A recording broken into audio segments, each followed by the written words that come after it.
Bibury.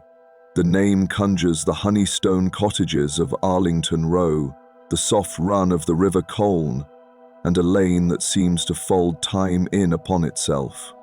Visitors come for the postcard, but those who linger after dusk hear other things. The hush of steps where none should be, a bell that rings without a rope, a breath at the hearth that is not the wind. Tonight, we walk Bibury by lamplight. 5 tales, told simply. Old houses, older debts. If you grow drowsy, let the river carry you. The village remembers the way. Our first tale takes place at the Catherine Wheel, a centuries-old inn whose beams remember more than they should. This is the story of a locked room, a whispered debt, and the smell of fresh earth where no earth should be disturbed. The restless guest of the Catherine Wheel. It was close on midnight when the traveller came to Bibury. The hedges dripped with rain, the lanes shone like ink, and the village lay quiet as a graveyard. Then, ahead, an amber glow, a sign creaked in the damp breeze, a spoked wheel wreathed in painted flames. The Catherine Wheel. Inside, the taproom was low-beamed and smoky, alive with the scent of hops and hearthwood. Pewter glinted on the shelves. The fire pushed back the dark. A few locals looked up, then back to their ale. The landlady, brisk and sharp-eyed, sized him with a glance. "Bed? If you've one free. Front top's yours," she said, passing a heavy key. "Sheets aired, fire laid. Mind the beams, they've blooded better heads." He ate stew thick with thyme and barley until his fingers thawed. Yet the longer he lingered, the stranger the fire seemed. Every so often, between crackles, the draught tugged inward, not smoke going up, but something drinking the warmth. He laughed at himself and climbed to bed. The stairs were narrow, polished by the years. His room was small but neat, a bed with a patchwork quilt, a chest, a chair, and a little hearth where coals glowed steadily. He wedged the chair against the door, out of habit, and stood by the warped window to watch the dark lane and the pale meadow beyond the river. That was when he smelt it. Not smoke, not damp wool, earth, roared newly turned, as on a graveside. It came in waves, sharp enough to raise the hair on his arms. He checked the hearth, the boards, under the bed. Nothing. Yet the smell clung. He lay down uneasy. Twice in the night he woke certain someone stood at the foot of the bed. The third time he woke to sound the slow weight of boots shifting on boards. Not above, not below. Here. "Who's there?" he whispered. The only reply was the fire settling to ash and the smell stronger now. On the hearth, dim in the glow, a smudge lay in the soot. The press of a knee. He did not move again until grey light came through the glass. At breakfast, the landlady watched him over the spout of the coffee pot. "You've had the smell," she said simply. "Earth," he managed. She called her husband, a broad man with dark crescents under his nails. He eyed the guest and nodded once. "And a mark by the hearth?" "Yes." "That's how it comes," he told the tale. Years ago in winter, when a widow kept the house sharp of tongue, fair in trade, a stranger came late, soaked and grey with exhaustion. He begged a bed. The rooms were full. He asked for a place by the kitchen fire. She refused. By morning he lay curled on the back step, the frost on his coat. No wound, no complaint, simply still. The widow, stricken, saw him buried decently by the church. But from that winter on, guests in the front top woke to the smell of earth, and sometimes to more. Footsteps in the quiet, ash disturbed as though someone knelt to warm himself without heat. The widow never denied it. She began leaving a candle on the hearth each night and let it burn down, a penny's worth of light, she called it, to pay a debt that had no purse. After she died, the habit ended.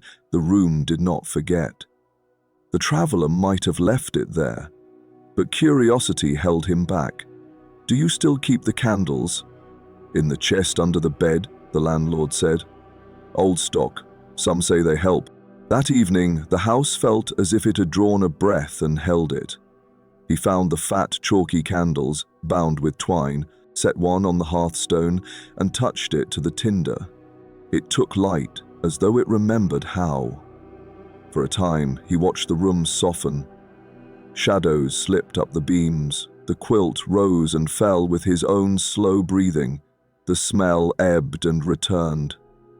Near midnight, his head nodded and he woke to cold on his cheek. The candle had burned low. Air moved by his face as if someone had leaned close. He turned. By the fire stood a figure, not flesh, not smoke, but the outline of a man the world had almost forgotten.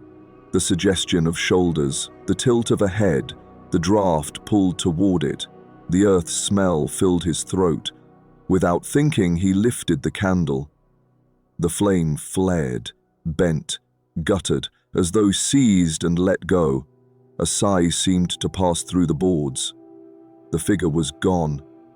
On the hearth, a small impression marked the ash, round as a coin pressed once and lifted. He slept little after that.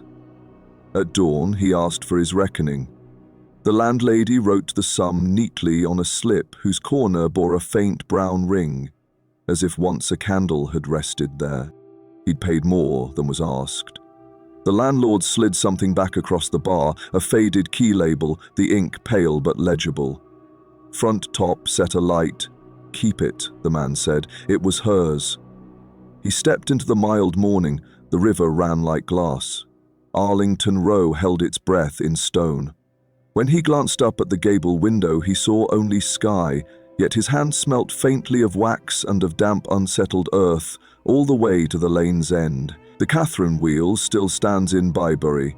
The front top is not always let, but if you should stay and wake to the smell of earth, set a light and let it burn down. Some debts are small, a candle's worth, and very old. Before he left the breakfast table, the landlady added, almost as an afterthought, "We used to keep a saucer too." "A saucer? For the tallow," she said. She'd set the candle in a white saucer and leave a thimble of water beside it, in case the wick raced. "There's a crack in the saucer, like a hair. You'll find it in the chest, if you're minded." He found it that evening. Crazed glaze, a spider of a fracture that ended in a neat chip. He set the candle in it and watched the flame make a little theatre of the saucer's rim. The crack filled with shadow, so that it looked for all the world like a tiny lane running off into darkness. When the smell came again, he spoke low, as to a nervous horse. "There's heat enough to go round, friend." He could not have said why he chose the word. The coals settled with a sound like someone shifting a chair back from the table, and when the light guttered at last, he noticed a pale crescent of tallow that had run to the rim and cooled. In it was the shallow print of something like a fingertip. He did not touch it. He let it harden and left it there. As proof or invitation, he couldn't say which.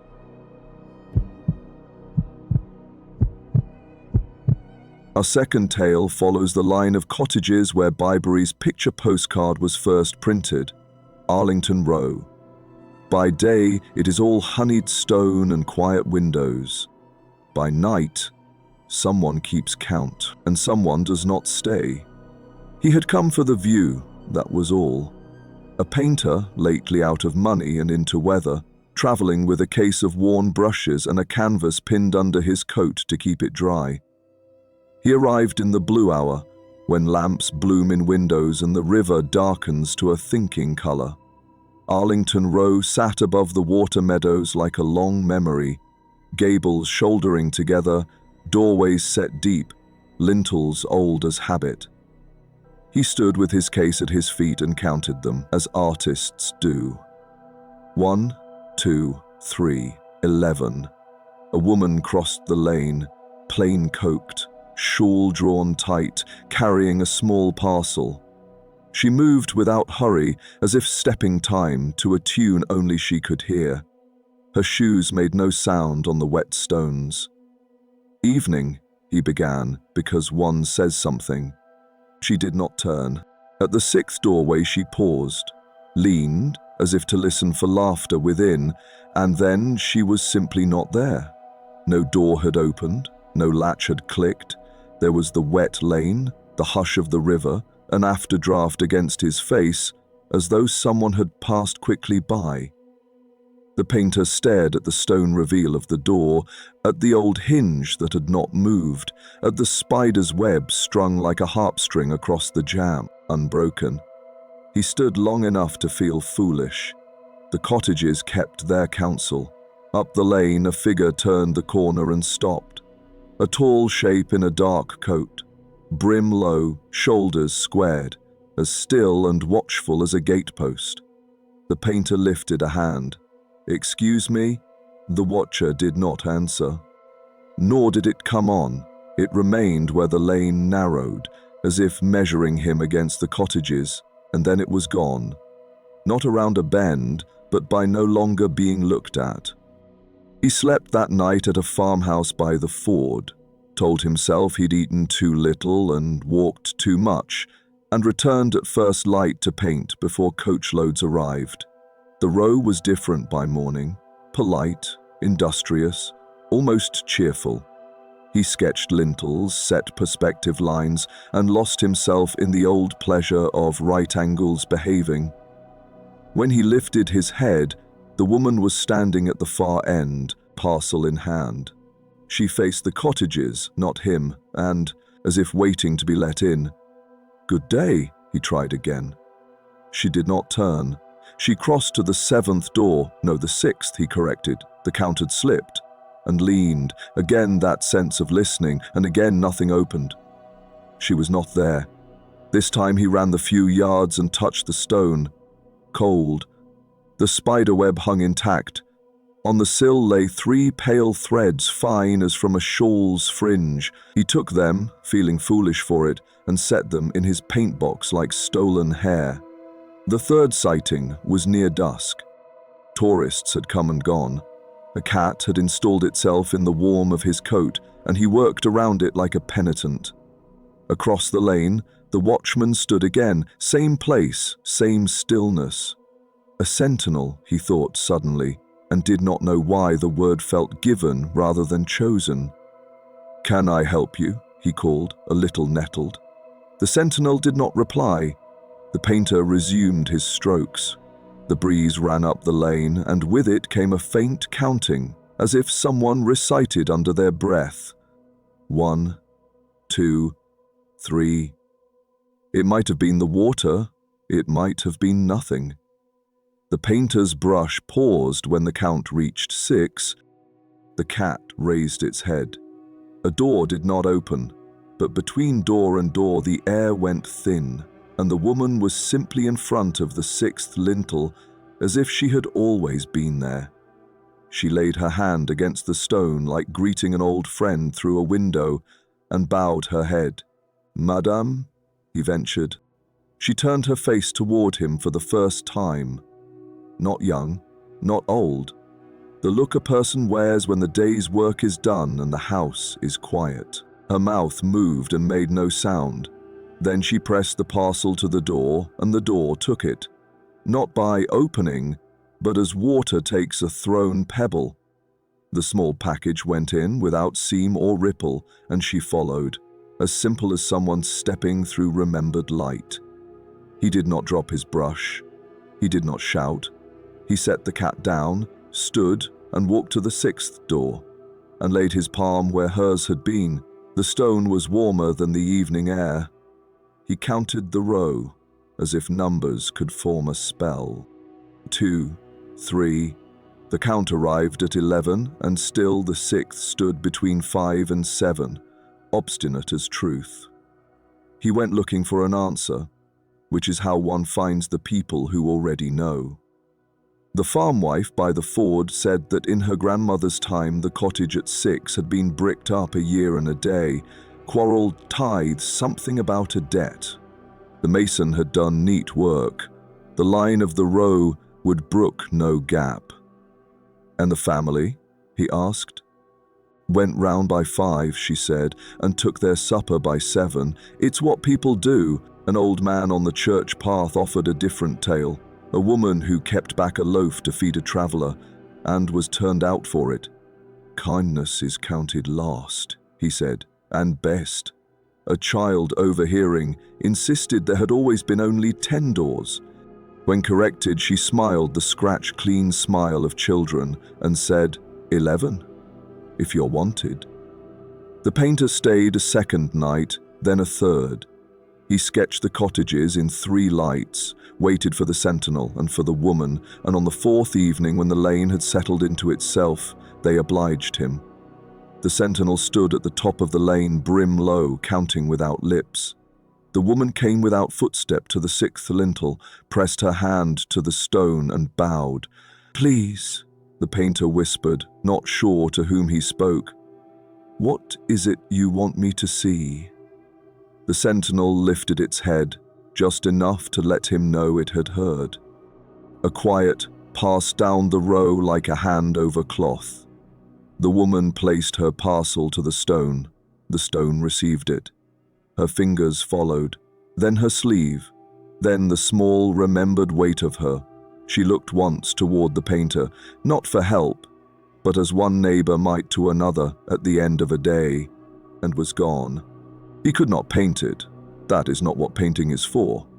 He did, however, leave something on the sill before he went. 3 fine threads from his own scarf, knotted with the 3 he had found. When he looked back from the bend in the lane, the sentinel was gone, and the 6th door sat between 5 and 7, as it always had. Years later, when he returned, older and better fed, he counted the cottages without thinking, and arrived, as before, at 11. A parcel lay on the 6th sill, wrapped in paper faded by many winters. He did not touch it. He counted softly to 6 and walked on. Arlington Row keeps its number and keeps its kindness. If you pass at dusk and feel yourself counted, take no fright. Some doors open by hinges, others by memory, and memory never squeaks.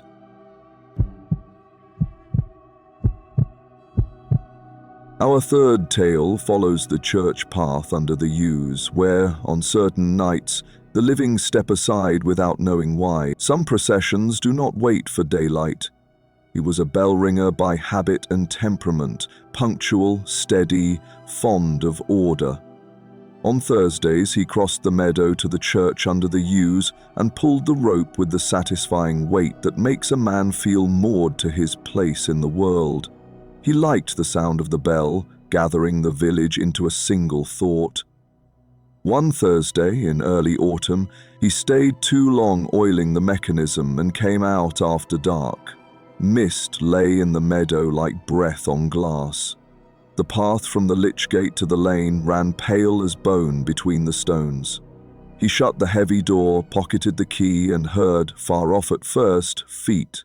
Not many, not hurried, the measured tread of men who know the way. He stepped back instinctively to let them pass.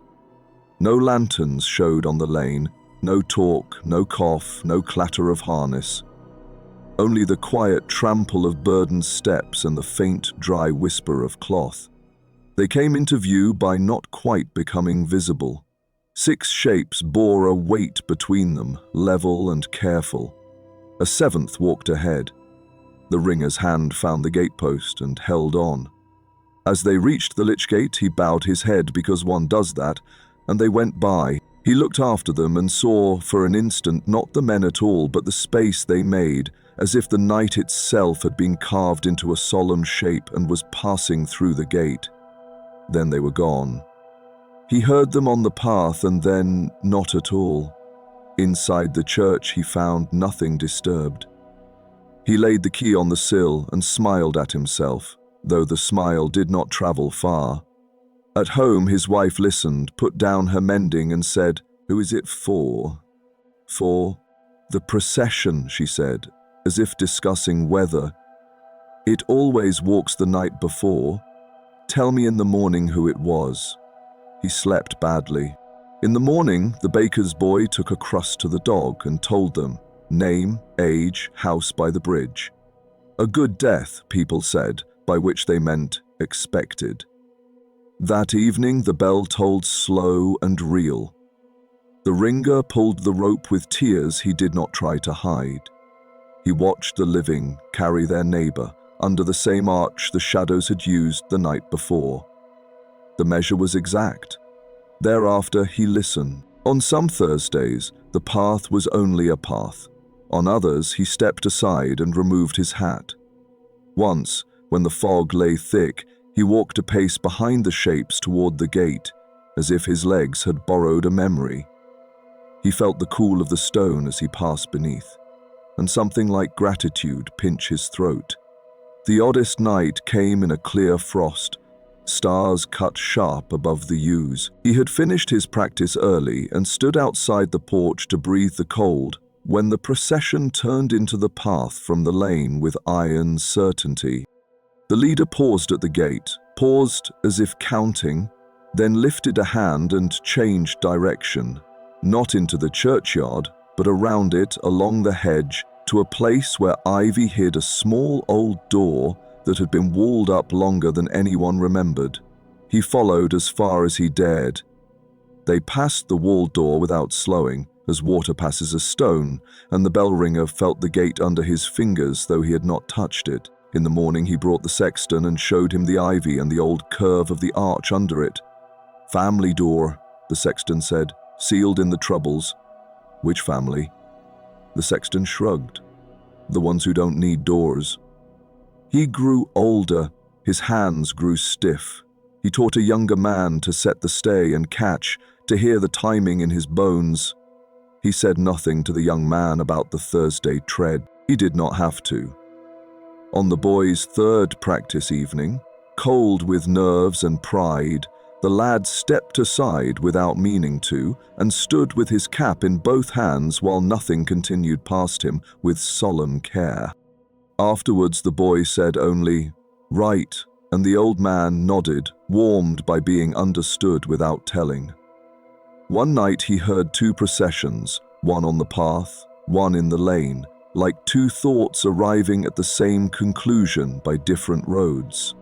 He stood between them with his hat pressed to his chest, and the air in the shape of men flowed around him as gently as a river parts around a stepping stone. He told his wife, and she said, "It is a kindness. The world is busy by day. At night it sets its house in order." They grew quiet together after that, in the good way long-married people do. The last time he heard it, he did not step aside in time. His leg had begun to drag. The bone did what age asks of it. He had lingered too long putting the rope in its coil and misjudged the distance to the gate. The leader, if it was a leader, did not break the pace. A coolness like river fog brushed his chest and passed through him without injury or apology. He felt himself measured and not found lacking. He went home carefully, sat in his chair, and told his wife he had been counted. She folded his hand in both of hers and said, "Then you will not be lost." In the morning, the village woke to frost on the grass and a silence that was not empty. The bell tolled once, twice, and then many times, properly as it should. The younger man rang it. The old ringer listened from his chair by the window and smiled as if the sound were still attached to his hand. "If you pass the church after dark and feel yourself step aside, think nothing of it. Some roads are walked early to spare the day its sadness. Hats off at the lich gate, the favor will be returned." The bell had its habits too. The old ringer knew the note where the village's roofs began to hum in sympathy.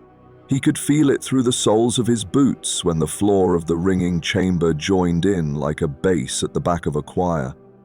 He oiled the bearings himself and listened with his cheek to the wood, the way a carter listens to a wheel before taking a long road.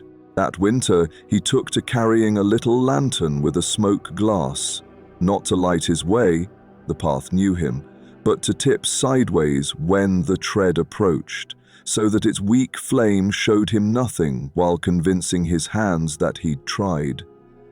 Sometimes he fancied he heard more than feet, the soft tick of a ring on a coffin board, the brush of a sleeve, once the small decisive creak of a leather strap being taken up by men who would not drop their friend. On the frost-clear night when the cortege bent around the sealed door, he felt the meaning of it like a word on the back of his neck. "There are ways," the knight said, "and there are old ways. Both are kept." He stood very still until the feeling passed, and afterwards he found his eyes wet, not with fear, but with the odd comfort of having been included.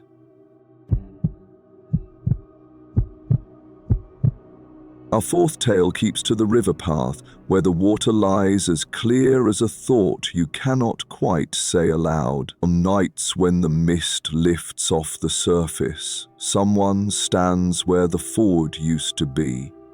He was not a superstitious man, only a man who liked to walk after his day's work and count how many stars made it through the Cotswold haze.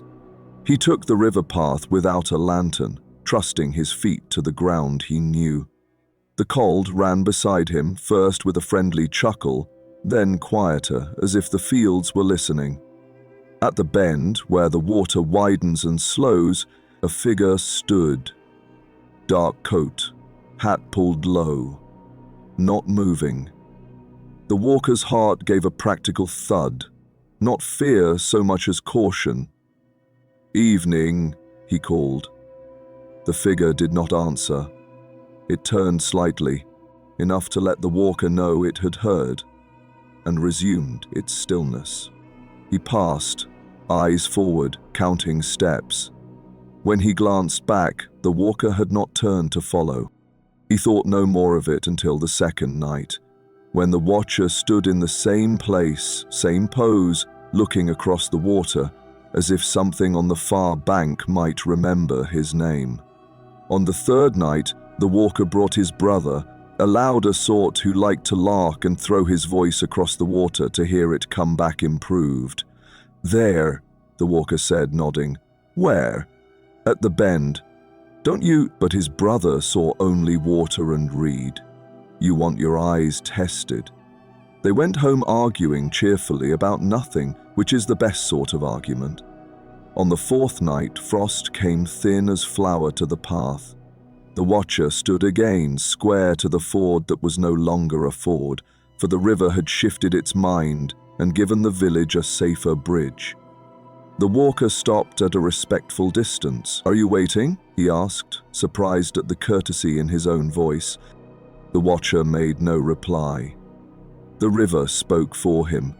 A soft draw at the edge, the small clink of pebbles moving under water. The walker saw then what the watcher was watching. Not the opposite bank, but the waterline itself, as if making sure no one mistook it. Memories gathered around the bend as memories do, a tale of a boy who went in after a cap and came out shivering and wiser. A sheep swept from her feet and rescued by swearing, a ferryman who worked here before there was work for a ferryman. The walker had not thought of these stories in years. He saw them now as if his mind were a pond taking back its reflections. A week later he brought bread for the ducks and set half the loaf on the stone near the watcher's place. It felt foolish. He did it anyway. The bread was gone in the morning. Ducks can do that.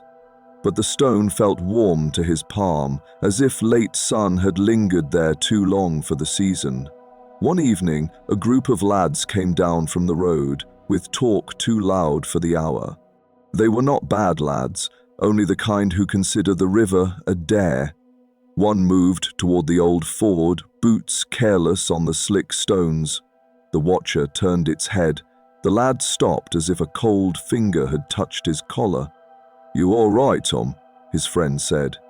"Thought I saw—" He shook himself, laughed, and they went off along the path. their voices falling naturally half a note lower. The first snow came soft. The walker went out early to see the row in white, and stood by the bend to watch the river's slow steam. Footprints marked the path, his own from 3 steps back, a fox's neat dashes, a heron's hieroglyphs. Between them, where the watcher had stood each night, the snow was untroubled, not blank exactly, but kept. He had told no one who would laugh the wrong way, but news finds its proper ears. An old woman who wore her shawl like a badge said a man had once kept watch there by duty, a mill hand or a carter or some such, who saw folk home after the late shift when the ford ran high. He'd stand where they'd see him first, she said, and shake his head if the river had its temper on. Didn't say much. Never needed to. Did he drown? The walker asked, before remembering he'd promised himself not to ask that. Not that I ever heard, she said briskly. He went on, the way people do. That's not the point. What is? That the ford moved and he didn't. You'll find that with the best sort. They keep their posts. The river thawed and froze and thawed again. One night wind hustled down the lane and shoved at the walker's coat as if to get him home. The watcher did not bend. He stood exactly there, square to the water, telling people with his being where not to be. For a lark, the walker took one deliberate step toward the slick stones. The walker turned, not angry, only very sure. And the walker found he had already changed his mind. Spring cleaned the edges of things. Lambs bleated their bright question marks into the air. The walker came late from a friend's and felt for the first time in months the lack of the watcher's shape at the bend. He stopped, surprised by the emptiness. The river ran as usual, reeds made their small applause. He waited, feeling the daftness gather like mist. You did your job, he said to the air. All right. He dropped a coin on the stone, not payment, not a bribe, only a token the size of a promise, and went home. In the morning, the coin was there still, with a wet ring around it as if someone had lifted it, considered its weight, and put it back carefully where the river could not quite reach. If you find yourself walking the Coln after dark and stop where the path widens and the water slows, do not be surprised if you stand a little straighter. Some posts are kept without pay, some warnings are given without words. When the rains came in earnest, the river wrote its opinions across the meadow in quick, brown handwriting. The modern bridge held, as it always did, but the old stones of the ford showed themselves like vertebrae under thin skin. The walker stood with his hands buried in his pockets and watched a dog consider the crossing, reconsider, and look about for adult supervision. The watcher inclined its head, barely, and the dog, who had good sense, trotted back to its people as if it had meant to do so all along. Another evening he found a bunch of cow parsley laid on the stone by the bend, the hollow stems drinking a little of the river's breath. No note, no need of one. He sat a while and watched gnats make choreography above the shallows. The watcher did not move, but the air around it felt tidier, as rooms do just after someone has smoothed the bed.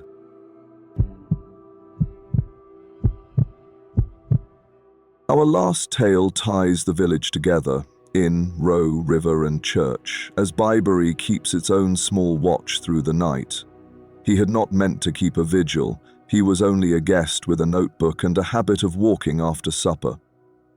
But a village can show you its shape if you give it your evening, and Bibury is generous with those who go quietly.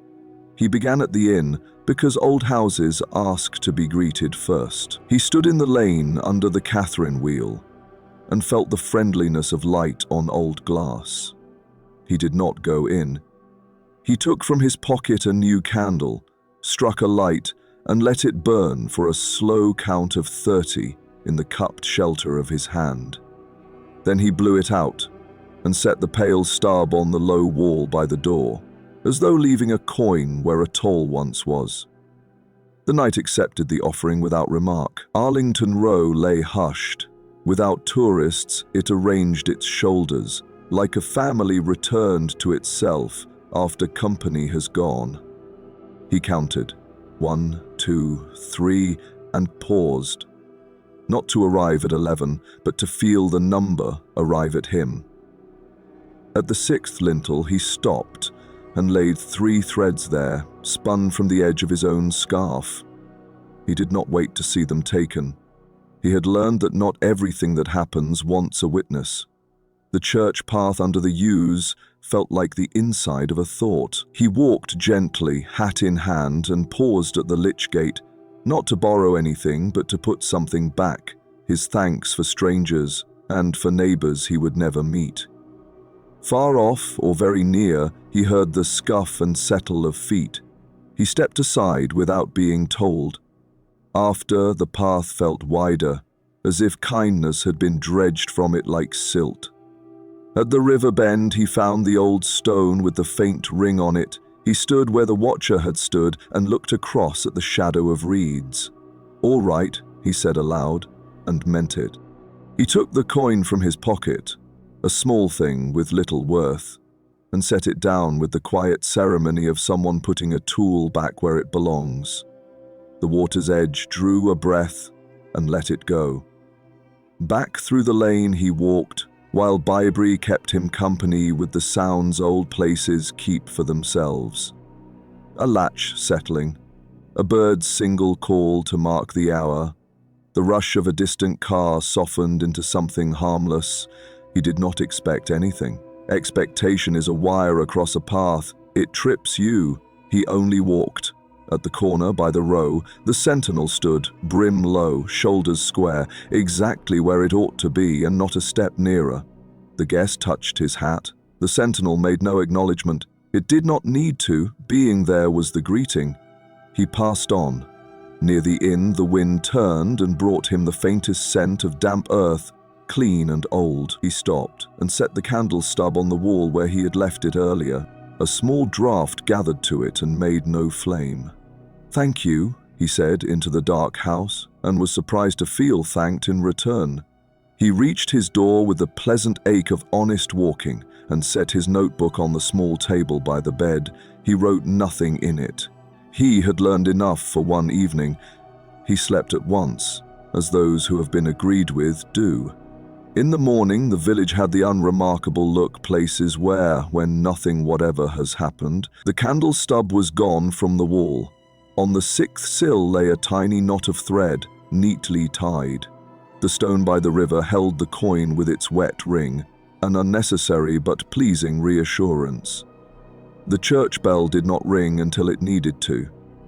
He took his breakfast, paid his due, and made his way out by the lane where the hedges leaned to hear your plans. At the bend he glanced back, not for proof but from affection, and saw what he had hoped to see, nothing out of place. That is all the miracle most places can bear, and it is enough. Bibury keeps its watch in small ways, a candle for a debt, a door that opens by memory, a path walked early, a ford guarded without pay. If you come, go gently, be counted without fear, and if at your pillow you hear the hush of steps and the soft draw of a breath, take it for kindness. The village is seeing you safely to sleep. He had thought a vigil would require effort. It turned out to be a practice of making room. He made room on the lane for late walkers, on the row for his own impatience, at the lich gate for the press of a silence that wanted to go first. He found that when he moved gently, the village moved even more gently around him, like water adjusting to a stone that promises not to slip. He sat a while on the low wall by the church and listened to the yews take the wind, the way great ships take the sea, not resisting it so much as remembering how to lean. Fox crossed the green with the unembarrassed purpose of those who work nights. Far off, someone laughed in the way that means a day's labor has ended in a good story and a second pint. The sound reached him, softened, like lamplight through a curtain. Later, back at his lodging, he held the little knot of thread for a moment before tucking it into his notebook. He would not explain it if asked. Explanation would make it smaller. He wrote only a line on the flyleaf, counted and content. Then he slept and dreamed of a path that widened whenever he stepped aside. In leaving, he felt no need to take a keepsake from the place. The place had taken a keepsake from him, the harder edge of his hurry, the habit of looking past rather than at. He let it go without regret. At the last bend, he met a couple wandering home with their arms linked, speaking in the companionable fragments of the tired and the fond. They stepped around him and, without seeming to notice, made the small, courteous gap people make in narrow lanes when there's more than three among them. He smiled. The village was practicing its old kindnesses, with or without ghosts. That, he decided, was haunting enough. By the time the coach rounded the far hedge, a thin silver had lifted off the meadows, and the rooks were holding their morning parliament over the yews. He tipped his hat to them as if they were old friends on their stoop. The driver, who had the local sense of these things, did not ask what he had seen. He only said, "Cold in the hollows," and clucked to the horses. The village slipped away behind a turn of the lane and remained, as the best places do, within easy reach of closing one's eyes. And so we leave Bibury to its quiet, the inn drowsing, the row at rest, the church path clear, and the river keeping its steady breath. If any small kindness has followed you from these lanes, a candle's warmth, a counted step, a door that opens by memory, let it settle on your pillow now. There is nothing you need to hold. The village will keep it for you till morning. Let the last of the water light fade and the night fold itself neat around your room. Sleep comes on soft feet in places like this. Until our next walk, rest well.